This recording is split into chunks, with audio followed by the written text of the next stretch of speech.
ശരശയ്യയിൽ കിടക്കുന്ന ഭീഷ്മര് ഭഗവാന്റെ മുഖത്തേക്ക് ഇങ്ങനെ നോക്കാണ്. മുഖത്തേക്ക് ഇങ്ങനെ നോക്കി കഴിഞ്ഞതിന് ശേഷം നേരെ അദ്ദേഹത്തിന്റെ ചിന്ത പോകുന്നത് യുദ്ധക്കളത്തിലേക്കാണ്. ആ യുദ്ധക്കളത്തില് ആ ഭഗവാൻ അങ്ങനെ ആ 5 കുതിരയെ വലിക്കണ തേരിന്റെ ഫ്രണ്ടില് തേരാളിയായിട്ട് അങ്ങനെ ഇരിക്കുകയാണ്. അർജുനന്റെ തേരാളിയായിട്ട് ഭഗവാൻ ഇരിക്കുകയാണ്. ആ യുദ്ധം അങ്ങനെ കൊടുമ്പിരി കൊള്ളുമ്പോ ആ കുതിരകൾ ഇങ്ങനെ കൊളമ്പടിച്ച് പോകുമ്പോ തവിട്ട് നിറത്തിലുള്ള മണ്ണ് അത് ഭഗവാന്റെ മുഖത്ത് തലമുടിയിലൊക്കെ ഇങ്ങനെ പറ്റി കിടക്കുന്നുണ്ട്. ഭഗവാൻ കുറുനിരകളാണെന്ന്, അത് ചുരുണ്ട മുടിയാണ്. അപ്പൊ ആ മുടി ഇങ്ങനെ മുഖത്ത് ഇങ്ങനെ ഫ്രണ്ടിലേക്ക് വന്ന് കിടക്കുന്നുണ്ട് ഭഗവാന്റെ മുടി. ഭഗവാൻ അതിങ്ങനെ ഇങ്ങനെ മാറ്റാനുള്ള സമയമില്ല. അപ്പോഴും കർമ്മനിരതനാണ്, തന്റെ സുഹൃത്തിന് വേണ്ടിയിട്ട് കർമ്മനിരതനാണ് ബാബ. അപ്പൊ ഭഗവാൻ ഈ പൊടിയൊന്നും മുഖത്തുനിന്ന് തട്ടിക്കളയണമെന്നില്ല. ആ മുടിയിൽ പറ്റിയിരിക്കണ ആ പൊടി കളയണില്ല ഭഗവാൻ. ആ ചമ്മട്ടി കൊണ്ട് ഇങ്ങനെ വീശനേയുള്ളൂ. ആ കുതിരകളെ ഭഗവാൻ അടിക്കണ കൂടിയില്ല. ചമ്മട്ടിയുടെ ശബ്ദം കേൾക്കുമ്പോ കുതിരകൾ ഇങ്ങനെ ഓടാണ്. അപ്പൊ തന്റെ ആ കർമ്മത്തിൽ വ്യാപൃതനായിട്ട് ആ സ്വന്തം ശരീര ഭംഗിയോ ഒന്നും ഭഗവാൻ നോക്കണില്ല.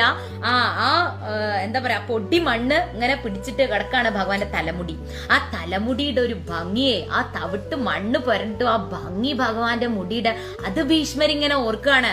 മാത്രല്ല ഭഗവാന്റെ നെറ്റിയിലൊക്കെ ഇങ്ങനെ വേർപ്പ് തുള്ളി, ആ അത്രയും ആയാസപ്പെട്ട് ജോലി ചെയ്യുമ്പോ ഒരാളുടെ ശരീരത്തിൽ ഇങ്ങനെ വേർപ്പ് തുള്ളി പറ്റും. ആ വേർപ്പോട് കൂടി നിൽക്കുമ്പോഴും അയാളെ കാണാൻ എന്തൊരു ഭംഗിയാ. ആ മുഖത്തും നെഞ്ഞത്തും ഒക്കെ അങ്ങനെ വേർപ്പ് തുള്ളി പറ്റിയിരിക്കുമ്പോ ഭഗവാനെ കാണാൻ എന്തൊരു ഭംഗിയാ. അപ്പൊ ആ ശരീരം അങ്ങനെ ഓർക്കാണ്. അത് മാത്രോ അതും കഴിഞ്ഞിട്ട് അപ്പൊ ഈ ഭീഷ്മരി ഈ സൗന്ദര്യത്തിൽ ഇങ്ങനെ മയങ്ങി നിൽക്കുമ്പോഴും അദ്ദേഹത്തിന് തന്റെ ധർമ്മം ചെയ്യണം. താൻ അവിടെ യുദ്ധത്തിന് വന്നിരിക്കുകയാണ്. അപ്പൊ യുദ്ധത്തിന് വരുമ്പോ അപ്പൊ അന്ന് ഭീഷ്മര് ടാർഗറ്റ് ചെയ്തിരിക്കുന്ന അർജുനനെയാണ്. അപ്പൊ അർജുനന് നേർക്ക് ഇങ്ങനെ ശരവർഷം പൊഴിച്ചോണ്ടിരിക്കുകയാണ് ഭീഷ്മര്. അപ്പൊ ആ ശരത്തു നിന്നൊക്കെ തന്റെ സുഹൃത്തിനെ രക്ഷിക്കാൻ, തന്റെ ഭക്തനെ, തന്റെ ദാസനെ രക്ഷിക്കാൻ വേണ്ടിയിട്ട് ഭഗവാൻ ആ ശരങ്ങളൊക്കെ ഏറ്റുവാങ്ങാണ്. ഭഗവാന്റെ ആ കവചം, ഭഗവാന്റെ ശരീരത്തിൽ ഒരു കവചം ഉണ്ട്, അതൊക്കെ കീറുന്നുണ്ട്. അതിന്റെ ഉള്ളിൽ നിന്ന് ഇങ്ങനെ രക്തം ഇങ്ങനെ പൊടിയുന്നുണ്ട്.